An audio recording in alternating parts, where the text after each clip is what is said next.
Et indiscutablement, c'est un chiffre de reprise économique puisque la pandémie avait complètement bloqué l'économie en Chine comme ailleurs d'ailleurs. Et ça l'a été d'autant plus important que les premiers signes de cette pandémie se sont situés au moment du Nouvel An chinois.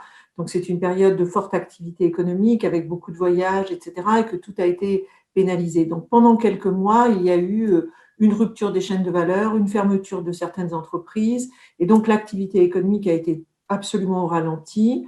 Et heureusement pour la Chine et pour la population, cette activité économique, elle a indiscutablement repris, et même repris assez rapidement, sans doute en partie parce que ça n'est pas l'ensemble du pays qui a été confiné, mais surtout les zones autour de Wuhan et puis dans certaines villes spécifiques, mais ce n'est pas l'ensemble de la Chine qui a été paralysée. Et d'autre part, les mesures qui ont été prises ont, à l'évidence, été assez efficaces.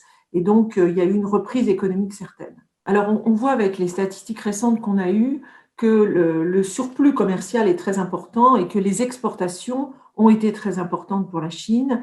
Et donc, d'une certaine façon, le ralentissement économique des autres pays lui a permis de développer ses exportations, ce qui est peut-être provisoire, en tout cas pour certains secteurs, mais qui explique en partie cette reprise. Parce qu'on voit bien que ces exportations, elles se sont beaucoup développées dans tous les secteurs qui sont liés à la santé, sur les masques, les thermomètres, etc. Et puis, sur tout ce qui est lié au travail, au télétravail.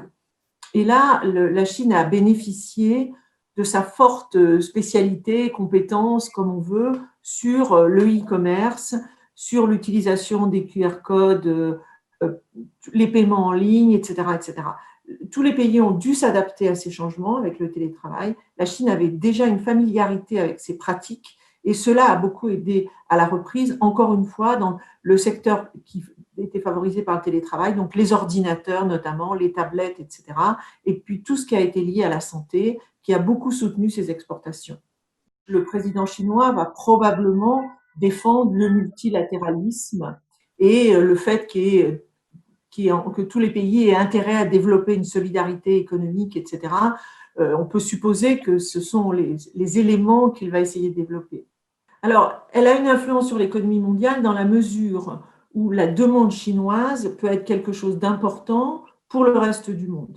La Chine est un très grand marché, donc les entreprises étrangères bénéficient de ce marché. Et dans un monde qui est interdépendant comme celui qu'on connaît aujourd'hui, eh bien, la reprise économique d'un grand pays a évidemment un impact sur le reste du monde.